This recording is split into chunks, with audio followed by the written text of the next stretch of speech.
दोबारा बनाने पड़े।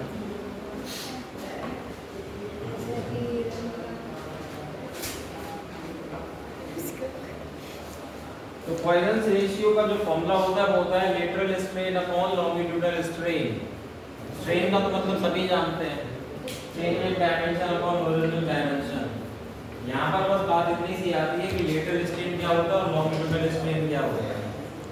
लॉन्गिट्यूडनल स्ट्रेन आपको बताया दिया था मैंने कि जब आपका जो फोर्स लगे वो ऑब्जेक्ट की एक्सिस पर ही लगे, यानी एक्सिस के अलोंग लग रहा है, चाहे भले ही टेंसाइल हो या कंप्रेसिव, भले ही टेंसाइल हो या कंप्रेसिव, टेंसाइल हो या कंप्रेसिव, वो लॉन्गिट्यूडनली कहलाएगा। अगर आप उसकी एक्सिस के अलोंग लगा रहे हैं फोर्स तो टेंजेंशियल वाला यानी कि लॉन्गिट्यूडनल जो आपका था शेयरिंग वाला, शेयरिंग वाले के केस में मैंने क्या बताया था, वहां पर जब आप फोर्स लगाते हैं तो टेंजेंशियल डायरेक्शन में लगाते हैं, यानी कि ऑब्जेक्ट की एक्सिस पर नहीं लगाते हैं आप, उसके सरफेस के अलोंग लगाते हैं। सरफेस के अलोंग लगाने की वजह से टेंजेंशियल स्ट्रेस भी कहा जाता था और टेंजेंशियल स्ट्रेन भी कहा जाता था, और दूसरा नाम था उसका शियरिंग स्ट्रेन। अब ये लेटरल क्या है? लेटरल स्ट्रेन का मतलब ये है कि परपेंडिकुलर फेस पर, यानी कि जो लॉन्ग, देखो ऐसे बताते हैं, मान लीजिए ये फेस है, अगर आपने यहाँ पर फोर्स लगाया तो ये कौन सा फोर्स है? कंप्रेसिव और लॉन्गिट्यूडनल। तो क्या होगा? ये कंप्रेस होगा, जब ये दबाव वाला फोर्स लगेगा तो ये क्या होगा?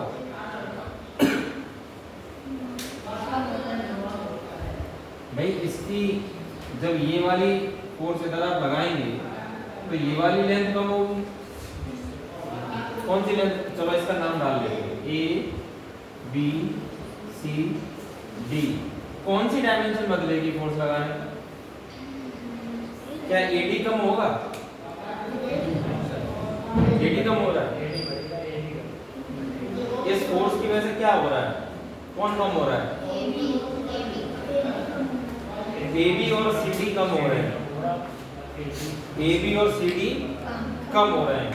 ये AB और जो CD कम हो रहे हैं ये बता रहे हैं आपके लॉन्गिट्यूडनल स्ट्रेन। क्या बना रहे हैं?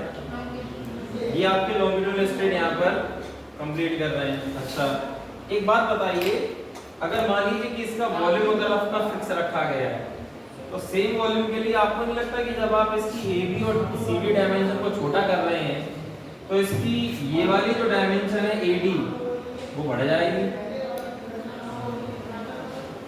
आपको नहीं लग रहा? जब कंप्रेस करोगे तो ये तो लेंथ कम कर ली, लेकिन जो परपेंडिकुलर फेस है उसका क्या हुआ? दूसरा फेस तो बढ़ रहा है ना। इसे कहते हैं लेटरल स्ट्रेन। क्या कहते हैं? Lateral strain. यानी कि ये जो आपकी लेंथ बदल रही थी AB और CD, तो AB और CD किस में जाएंगे आपके? लॉन्गिट्यूडनल स्ट्रेन में। AB कह लो या CD, ये लॉन्गिट्यूडनल स्ट्रेन में जाएगा। उसके बाद ये जो AD की लेंथ बढ़ गई कंप्रेस करने के बाद, आपका जो परपेंडिकुलर फेस AD था वो बढ़ गया, ये लेटरल स्ट्रेन में जाएगा, यानी कि AD या BC वाला फेस। तो जब आप लेटरल स्ट्रेन अपॉन में लॉन्गिट्यूडनल स्ट्रेन करते हैं तो आपका आंसर पॉइजन रेशियो होता है। क्या पॉइजन रेशियो की कोई ऐसा यूनिट हो सकती है? नाम में लिखा हुआ रेशियो, रेशियो की कोई डायमेंशन भी नहीं होती और ना ही कोई यूनिट होती है। तो पॉइजन रेशियो कोई यूनिट नहीं, कोई डायमेंशन नहीं, formula lateral strain upon longitudinal strain. लिख लीजिए। इसके बाद एक न्यूमेरिकल नोट डाउन करें।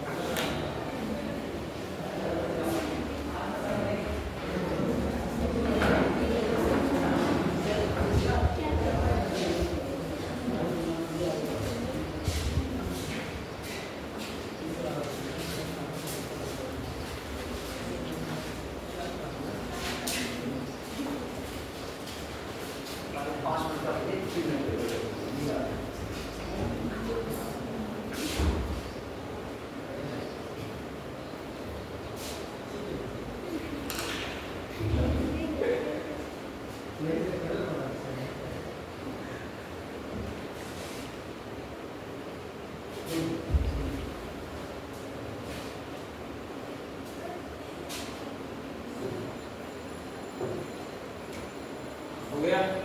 क्वेश्चन देखें, bulk modulus of spherical object is b। Bulk modulus of spherical object is b, ये कैपिटल में जैसे हमने यूज किया वैसे।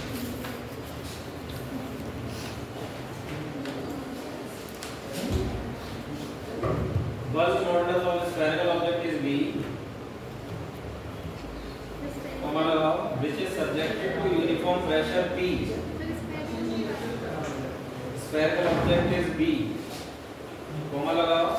which is subjected to uniform pressure P. Which is subjected to uniform pressure P.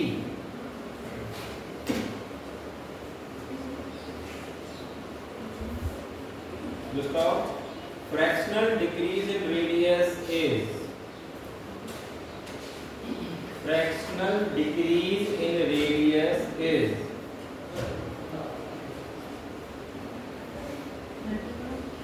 fractional decrease in radius is option P upon B, P farad, P upon B, अगला P upon 3B, P upon 3B, next B upon 3B, B boy upon 3B, boy upon 3 farad, next 3 farad upon boy, 3B upon B। चार option हो गए।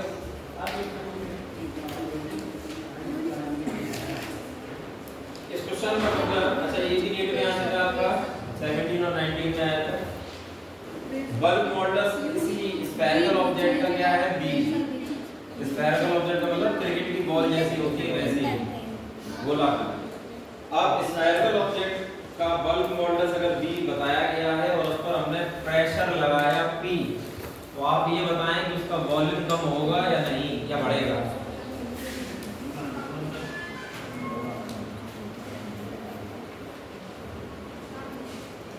अगर मैंने pressure P apply किया है एक spherical object पे, तो उसका वॉल्यूम कैसा होगा? कम होगा। देख के ही पता चल रहा है स्फेरिकल ऑब्जेक्ट की बात हो रही है, 3D ऑब्जेक्ट है, इसका मतलब कौन सा मॉडुलस की बात हो रही है, यंग, शियर या बल्क? पहले का तो क्वेश्चन में ही लिखा हुआ है कि बल्क मॉडुलस स्फेरिकल ऑब्जेक्ट का b माना गया है। फिर भी आपको समझना पड़ेगा 3D ऑब्जेक्ट का मामला है, वॉल्यूम की बात हो रही है यहाँ पर, तो वॉल्यूम कम होगा, कंप्रेसिव वाला मामला है। एक्सपेंशन होता तो वॉल्यूम बढ़ जाता। चलिए आगे बढ़ते हैं। तो अब इन्होंने कहा कि फ्रैक्शनल डिक्रीज इन रेडियस क्या होगा। फ्रैक्शनल डिक्रीज इन रेडियस का मतलब delta r upon r। Fractional decrease in radius का मतलब डेल्टा r मतलब radius, delta r upon r क्या होगा, ये है fractional decrease in radius. Decrease in radius का मतलब डेल्टा r, फ्रैक्शनल का मतलब फ्रैक्शन में क्या होता है, न्यूमरेटर अपॉन डिनोमिनेटर, यही तो मतलब हुआ। तो फ्रैक्शनल डिक्रीज इन रेडियस का मतलब जितनी डिक्रीज इन रेडियस है वो ऊपर रखिए अपॉन में ओरिजिनल रेडियस, तो क्या बन जाएगा, फ्रैक्शनल डिक्रीज इन रेडियस। हमें यही निकालना है। तो चलिए देखिए कैसे निकालेंगे। इतना तो क्लियर हो गया कि बल्क मॉडुलस का ही फॉर्मूला लगेगा और प्रेशर P इस्तेमाल किया गया है। और आप ये बात जानते हैं कि शियरिंग स्ट्रेस या लॉन्गिट्यूडल स्ट्रेस, कोई भी स्ट्रेस हो, उसका फॉर्मूला किस में मैच होता है, प्रेशर से। स्ट्रेस का भी फॉर्मूला क्या है, internal restoring force per unit area, और प्रेशर का भी फॉर्मूला क्या होता है, फोर्स पर यूनिट एरिया। यानी कि इस क्वेश्चन का जो प्रेशर P है वो किसकी जगह ले लेगा, स्ट्रेस। किसकी जगह ले लेगा, स्ट्रेस। चलिए देखिए क्या फॉर्मूला बनता है। बल्क मॉडुलस का फॉर्मूला बताइए क्या आएगा,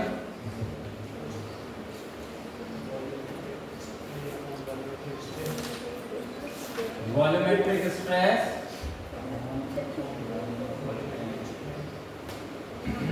अपॉन वॉल्यूमेट्रिक, ठीक है।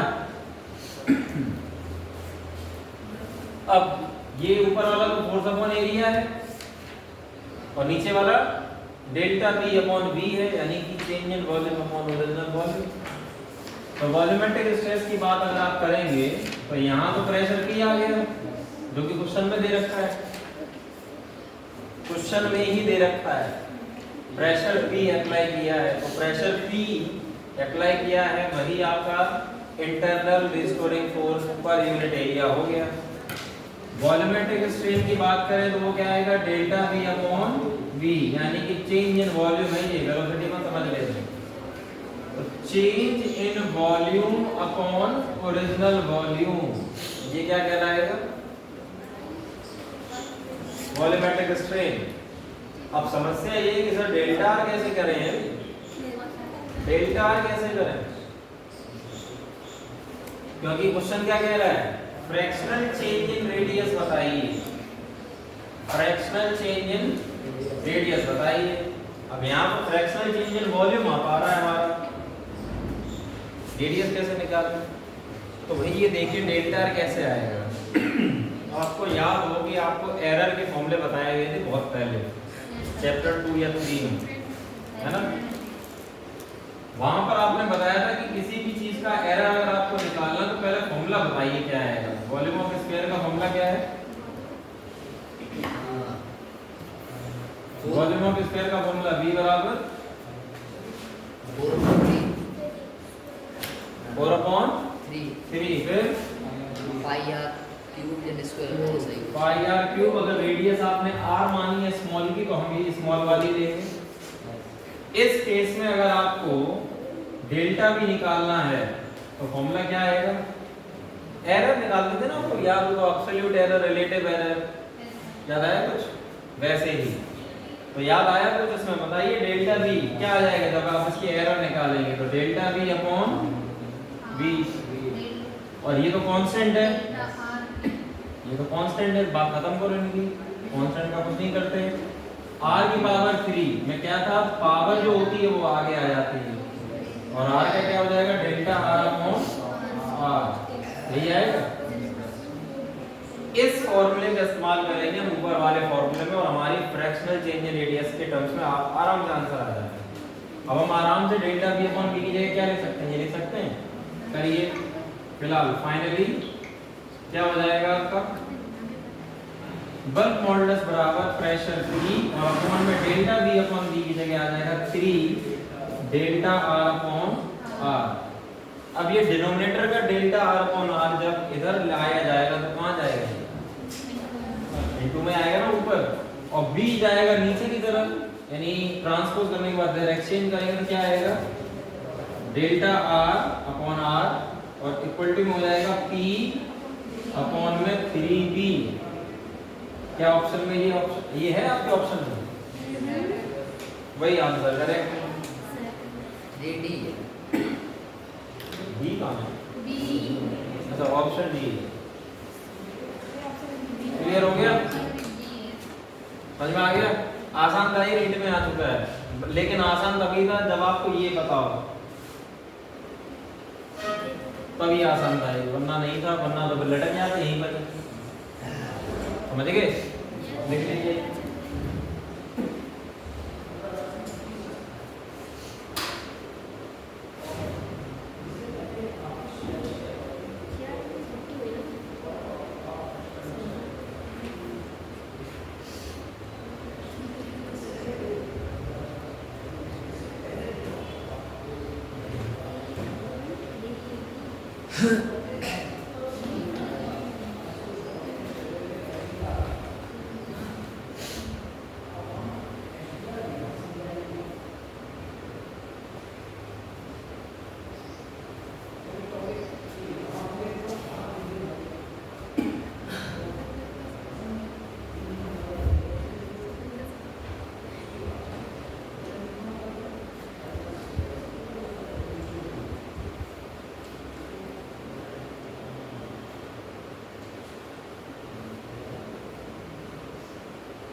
अब बात आती है मैकेनिकल प्रॉपर्टीज ऑफ फ्लूइड की। ये तो अभी तक बात की हम लोगों ने सॉलिड के बारे में, अब करते हैं मैकेनिकल प्रॉपर्टीज ऑफ फ्लूइड के बारे में।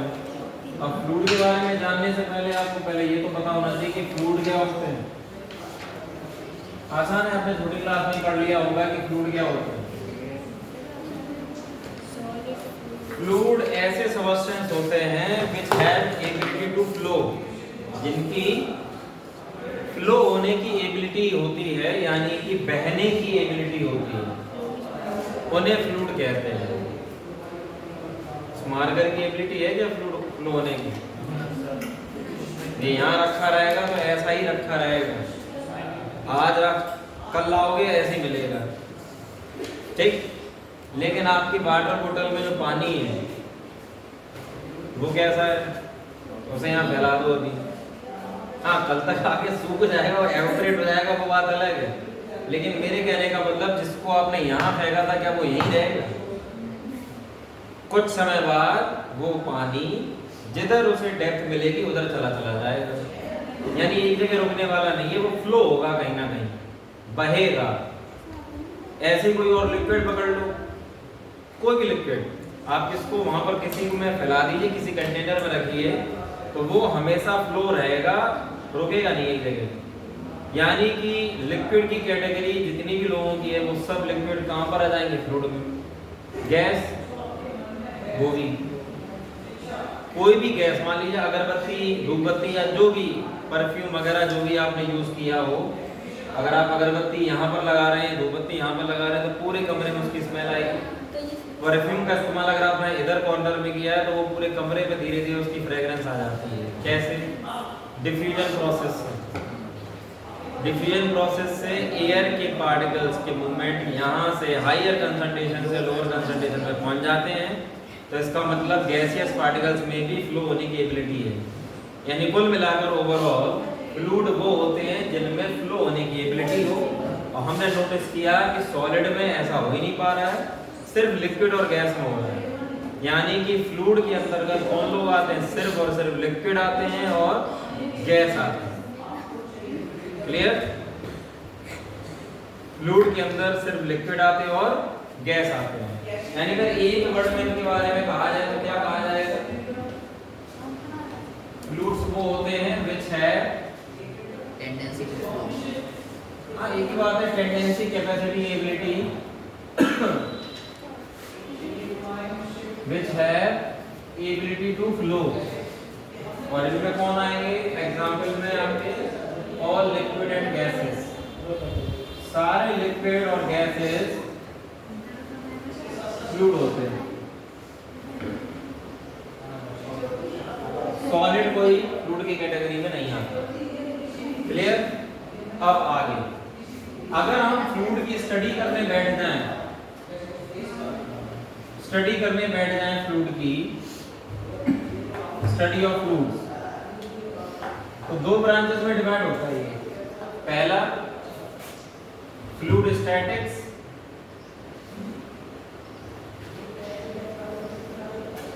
और दूसरा फ्लूइड डायनामिक्स। ये वर्ड आप 9th क्लास में पढ़े होंगे, स्टैटिक, डायनामिक। स्टैटिक का मतलब रुका हुआ और डायनामिक का मतलब मूव करता हुआ या चलता हुआ। यह आपने पढ़ा है 9th क्लास में। ऑब्जेक्ट जब रेस्ट पे होता है तो उसे हम कहते हैं स्टैटिक ऑब्जेक्ट। ऑब्जेक्ट अगर मूव कर रहा होता है तो उसे कहते हैं मूविंग ऑब्जेक्ट या डायनामिक ऑब्जेक्ट। याद आया? तो इस फ्लूइड की स्टडी दो कैटेगरी में डिवाइड हो जाती है। अगर फ्लूइड स्टैटिक है यानी कि रुका हुआ फ्लूइड है, रेस्ट पे है, अगर रेस्ट पे फ्लूइड है, अगर आप उसकी स्टडी करने बैठ जाएं तो वो किस में आएगा? फ्लूइड स्टैटिक की कैटेगरी में आएगा। और अगर आपका मूविंग फ्लूइड है और मूविंग फ्लूइड की अगर आप स्टडी करेंगे तो वो फ्लूइड डायनामिक्स कहलाता है। उम्मीद है ये नाम आप भूलेंगे नहीं। क्लियर? नाम से पता चल रहा है, पहली बार देख के पता चल जाएगा। स्टैटिक मतलब फ्लूइड रुका हुआ होगा तो उसकी स्टडी करेंगे आप तो स्टैटिक में, और फ्लूइड अगर मूविंग करता हुआ है तो उसको फ्लूइड डायनामिक्स में। क्लियर? फॉर एग्जाम्पल आपने बोतल में पानी भर दिया और यहाँ रख दिया। अब आप इस रोके पानी वाटर बोतल में रखा है ना, ये भाग रहा है क्या? हाँ, केमिस्ट्री के हिसाब से तो रैंडम मोशन हो रहा है पार्टिकल्स का। मैं पार्टिकल्स की एटॉमिक लेवल पर नहीं जा रहा हूँ, मैं मैक्रो लेवल पे जा रहा हूँ। क्या पानी कहीं इधर उधर भाग रहा है? एक कंटेनर में पैक है ना, स्टिल है, रिलैक्स मोड में है, हिल भी नहीं रहा, बिल्कुल रिलैक्स मोड में। अगर आप इस पानी की स्टडी करने बैठ जाएं, इसका वेट निकालें, प्रेशर निकालें, डेंसिटी निकालें, है ना, विस्कोसिटी निकालें, ये किस में जाएगा? स्टैटिक में। ठीक, ऐसी नदियां जो आपने देखी, नदियों में पानी बहता है, उस बहते हुए पानी की स्टडी करने बैठ जाओ, चलो इस पानी की डेंसिटी निकालते हैं, चलो इस पानी की गहराई कितनी है, डेप्थ जानते हैं, प्रेशर कितना आ रहा है इसमें, टेम्परेचर कितना है इसमें, थर्मोमीटर लगाओ। तो अगर आप मूविंग फ्लूइड की, चलते हुए फ्लूइड की स्टडी करने बैठ जाएं तो वो किस में जाएगा? Fluid dynamics.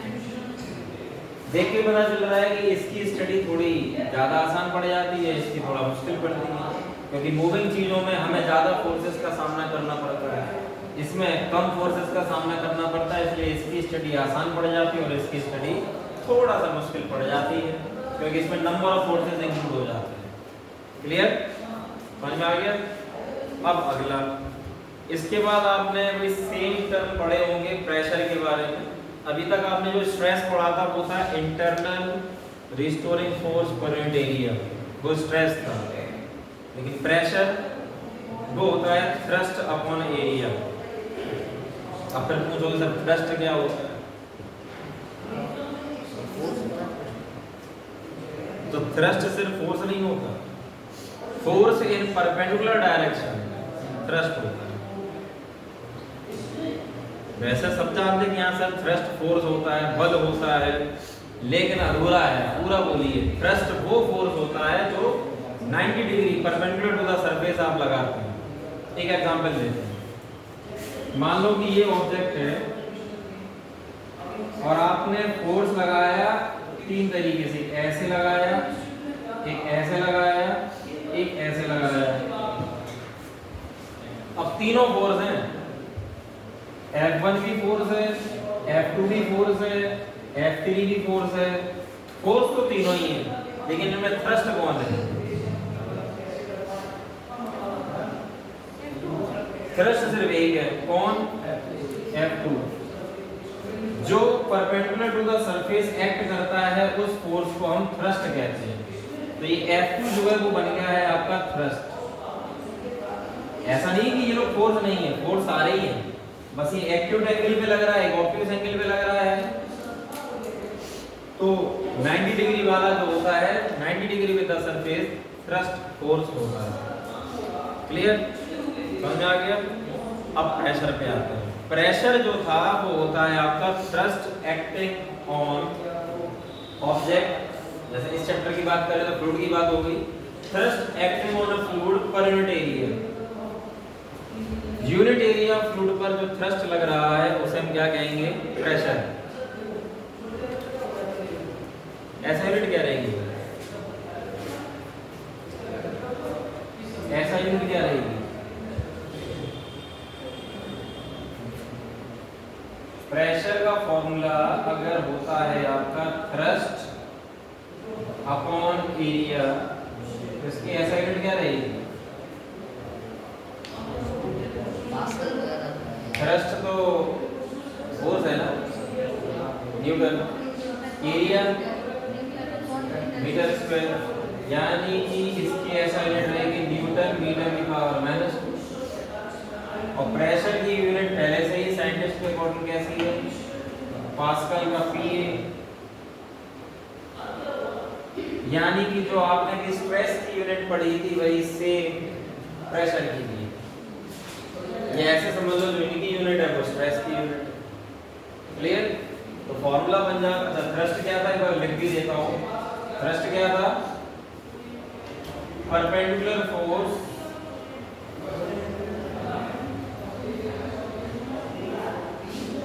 Acting on surface. Surface पर परपेंडिकुलरली जो फोर्स लगता है उसे हम थ्रस्ट कहते हैं। और thrust upon area, thrust acting per unit area कहलाता है आपका प्रेशर।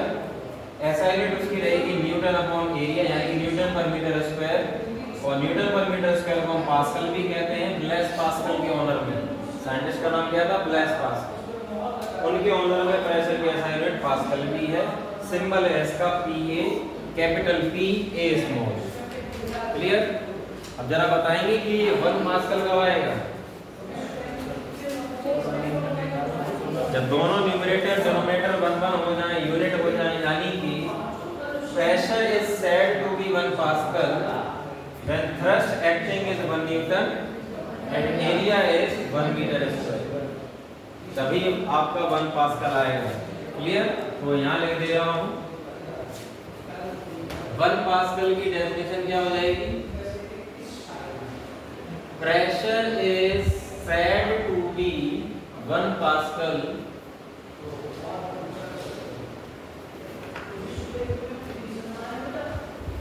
कब होगा 1 pascal? When thrust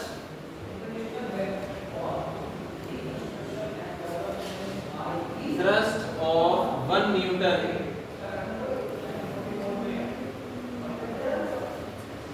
is acting perpendicular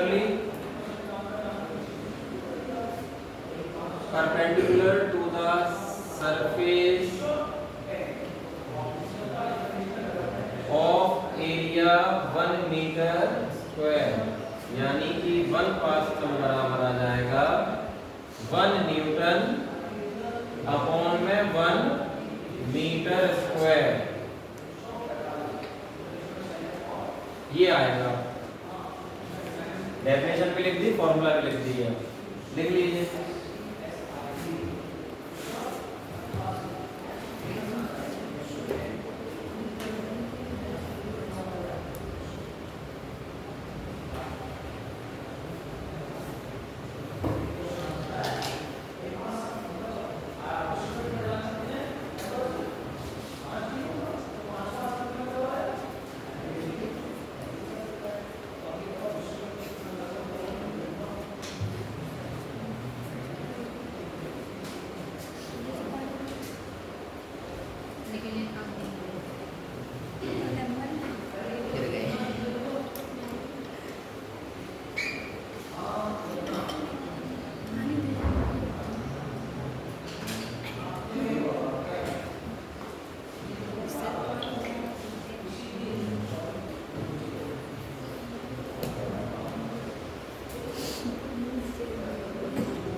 हो गया? इस तरह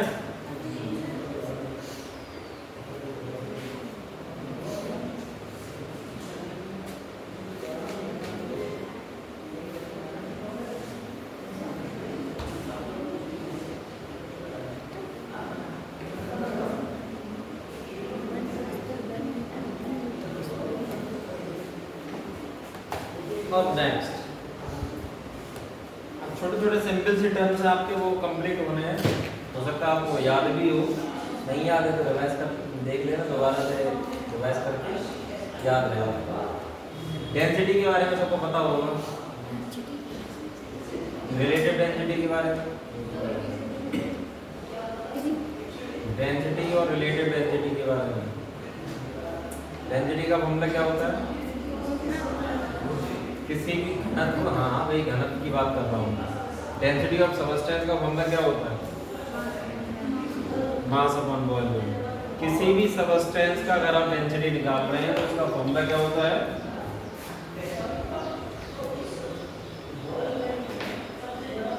डेंसिटी ऑफ सबस्टेंस, किसी भी सब्सटेंस का आप डेंसिटी निकालेंगे, हिंदी में जिसे घनत्व कहते हैं, उसका फॉर्मूला आता है मास ऑफ सब्सटेंस अपॉन में वॉल्यूम ऑफ सब्सटेंस, ये कहते हैं। इसकी असाइनमेंट क्या रहेगी?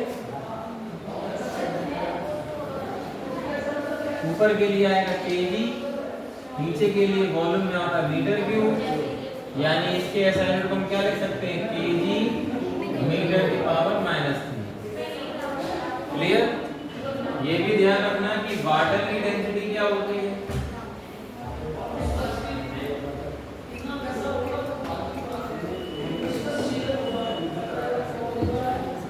वाटर की डेंसिटी कितनी होती है? अगर आप केजी पर मीटर क्यूब में निकालेंगे तो आएगा 1000 केजी पर मीटर क्यूब, और अगर आप ग्राम में निकालेंगे तो आपका आंसर होगा 1 ग्राम पर सेंटीमीटर क्यूब। कभी कभी लोग ग्राम पर सेंटीमीटर को ऐसे लिखने की बजाय कभी कभी ऐसे भी लिख देते हैं 1 जी पर सीसी, ऐसे भी लिखा होता है। ये बिल्कुल वैसे ही है जो आपने सुना होगा, बाइक लोग बोलते रहते हैं बाइक कितने सीसी की है, मुझे 150 की, 150 की सीसी की, 160 की है, 200 की है। ये सीसी जो बोल रहे हैं वो क्या बोल रहे हैं? ये बोतल, ये दूध की सीसी नहीं है, ना पानी की सीसी है, ना दवाइयों की सीसी है, ये वाली सीसी होती है। मान लोग समझ नहीं पाते सीसी है क्या, लोग फैशन में बस हाँ सीसी लिखा था इसलिए सीसी है बस। कुछ लोग सीसी ये समझ लेते हैं कि दूध की सीसी होगी या पानी की सीसी होगी या दवाई की सीसी होगी। आप ये समझ लेना ये वो वाली सीसी नहीं है, ये वाली सीसी है सेंटीमीटर क्यूब। शॉर्टकट में कह दिया जाता है सेंटीमीटर क्यूब, सेंटीमीटर का सी और एक सी फॉर क्यूब, शॉर्ट में होता है। सेंटीमीटर क्यूब का मतलब वॉल्यूम बता रहा हूँ। अब वहां किसका बताएगा? हाँ किसका बताएगा? वगैरह पेट्रोल का बताएगा। पेट्रोल तो भाई बदलती रहती है आपके टैंक में। कोई कहता है भाई साहब 10 रुपए की डाल दो, कोई कहता 50 रुपए की डाल दो, कोई कहता फुल टैंक कर दो। तो सीसी तो फिक्स कहाँ होगा फिर अगर आप पेट्रोल के हिसाब से बताएंगे? पेट्रोल का वॉल्यूम तो नहीं हो सकता ना वो, इंजन ऑयल का एवरेज माइलेज तो किलोमीटर पर लीटर के हिसाब से होता है। ये होता है इंजन के अंदर जो सिलेंडर का वॉल्यूम, जिसने मूवमेंट में सिलेंडर वहां मूवमेंट करता है। आपने ऐड देखे होंगे कैस्ट्रोल डीजल वाले, उस कैस्ट्रोल डीजल में एक एनिमेशन से साइड से दिखाया जाता है जिसमें सिलेंडर टॉप एंड बॉटम पे इस तरीके से मूवमेंट करता है। फ्यूल जलता है, फ्यूल जलने से उस एग्जॉस्ट से जो प्रेशर जनरेट होता है उससे वो पिस्टन नीचे जाता है और फिर वो पिस्टन ऊपर भी आता है। तो पिस्टन का जो अप एंड डाउन मूवमेंट जिस सिलेंडर में हो रहा होता है, एक सिलेंड्रिकल कैविटी होती है, उसी में तो पिस्टन अप एंड डाउन करता है। उस सिलेंड्रिकल कैविटी का जो वॉल्यूम होता है वो बताता है ये सीसी। अगर किसी बाइक का 150 सीसी लोग बोल रहे हैं कि बाइक 150 सीसी की है, तो उसका मतलब उसके इंजन के अंदर जो पिस्टन जिस सिलेंडर कैविटी में मूव कर रहा है उस सिलेंडर कैविटी का वॉल्यूम 150 सेंटीमीटर क्यूब है, इसलिए उस बाइक को लोग बोलते हैं 150 सीसी की बाइक। अगर कोई कहता है कि मेरी बाइक 200 सीसी की है, तो उसका मतलब 200 सीसी की बोतल नहीं है उसकी, उसका मतलब उसकी बाइक के इंजन के अंदर जो सिलेंडर है जिसमें पिस्टन मूव कर रहा है, उस सिलेंडर का वॉल्यूम आपका 200 सेंटीमीटर क्यूब है, जैसे शॉर्ट में 200 सीसी कहा गया है। समझ गए? अब ध्यान रखना, किताबों में जाकर ऐसे सीसी लिखा होता है, तो ध्यान रखना कि डबल सीसी जो लिखे हैं उसमें 1 सेंटीमीटर बताता है और 1 क्यूब बताता है। ये ध्यान रखना कि पानी की पानी की जो डेंसिटी है 4 डिग्री सेल्सियस पर 1000 kg पर मीटर क्यूब होती है, और ग्राम में अगर बात करेंगे तो वैल्यू आती है 1 ग्राम पर सेंटीमीटर क्यूब में 1, और एसआई यूनिट में अगर आप कहेंगे तो केजी पर मीटर क्यूब, ये एसआई यूनिट की वैल्यू है, ये एसआई यूनिट की वैल्यू है, और ये सीजीएस यूनिट है, ये एमकेएस है, ये एमकेएस है और ये सीजीएस यूनिट है, ग्राम पर सेंटीमीटर क्यूब। ये ध्यान रखना। आगे आते हैं रिलेटिव डेंसिटी का क्या मतलब है। अगर आप किसी भी सबस्टेंस की रिलेटिव डेंसिटी निकालते हैं तो रिलेटिव डेंसिटी का मतलब है कि आप उसकी डेंसिटी का रिलेशन किसी दूसरे फ्लूइड की डेंसिटी से रिलेट कर रहे हैं। रिलेटिव का मतलब रिलेट करना है, रिलेटिव का मतलब रिलेट करना, आप किसी ना किसी से तो रिलेट करोगे। आप लोग जो रिलेट करते हैं वो किससे रिलेट करते हैं, वाटर की डेंसिटी से रिलेट करते हैं। तो फॉर्मूला जो बन जाता है रिलेटिव डेंसिटी ऑफ सबस्टेंस का, वो बन जाता है density of substance upon density of water. Density of substance upon density of water, water at 4 degree Celsius. Clear. अगर किसी ऑब्जेक्ट की रिलेटिव दे रखी है तो आप आराम से उसकी डेंसिटी निकाल सकते हैं। क्यों? 1000 की वैल्यू डिनोमिनेटर में लगोगे, वाटर की डेंसिटी कितनी है 4 डिग्री सेल्सियस में, तो मैंने बताया कितनी है 1000। मान लो कि रिलेटिव डेंसिटी, मान लो कि किसी सबस्टेंस की दे रखी है 11.3, मान लो। तो जिस सबस्टेंस की रिलेटिव डेंसिटी दे रखी है 11.3, मैं इसकी डेंसिटी निकाल सकता हूं आराम से इस फॉर्मूले का इस्तेमाल करके। कैसे? रिलेटिव डेंसिटी की जगह क्या रखूंगा मैं 11.3, डेंसिटी ऑफ सबस्टेंस की जगह तो वैसे ही रहेगा, लेकिन वाटर के लिए क्या हो जाएगा, एसआई यूनिट निकाल लो तो क्या लिखोगे 1000, और अगर सीजीएस निकाल लो तो अपॉन में क्या लिखोगे 1। एमकेएस यानी कि एसआई यूनिट निकाल रहे हो तो लिखोगे 1000, और अगर सीजीएस निकाल रहे हो तो अपॉन में क्या लिखोगे 1। तो मैं निकालना चाहता हूं एमकेएस यानी कि एसआई यूनिट, तो अपॉन में क्या लिखा 1000। 1000 का अपॉन डिवाइड जब इधर भेजेंगे तो कहां जाएगा ये इनटू में, तो डेंसिटी ऑफ सबस्टेंस क्या आएगा 11.3 इनटू 1000। कितना आंसर आया 11 300 kg पर मीटर क्यूब। तो उस सबस्टेंस की डेंसिटी निकाल ली आपने। यानी किसी भी ऑब्जेक्ट की अगर रिलेटिव डेंसिटी दे रखी है तो आप आराम से उसकी डेंसिटी निकाल सकते हैं। क्लियर है बात? लिख लीजिए, दोनों टर्म्स याद रखना, भूलना नहीं है, पूरे चैप्टर में काम आएगा ये, और बार बार रिपीट होंगे, बार बार रिपीट होंगे। तो ध्यान रखना कि डेंसिटी क्या होता है, वाटर की डेंसिटी क्या रहता है, क्योंकि ये यूनिवर्सल सॉल्वेंट है, बार बार रिपीट होगा। इसकी वैल्यू याद रखना कितनी है 1000 kg पर मीटर क्यूब। सीजीएस में कितनी है 1। रिलेटिव डेंसिटी का formula density of substance upon density of water at 4 degree Celsius, भूलेंगे नहीं। ऊपर वाले की एसआई यूनिट केजी पर मीटर क्यूब है, लेकिन नीचे वाले की कोई यूनिट होगी, रिलेटिव डेंसिटी की कोई यूनिट होगी, रिलेटिव डेंसिटी की कोई यूनिट होगी, क्योंकि खुद ही ये रेशियो है तो यूनिट होगी कहां से, ऊपर भी डेंसिटी नीचे भी डेंसिटी, दोनों कैंसिल आउट हो गए, तो आंसर क्या आएगा डायमेंशनलेस।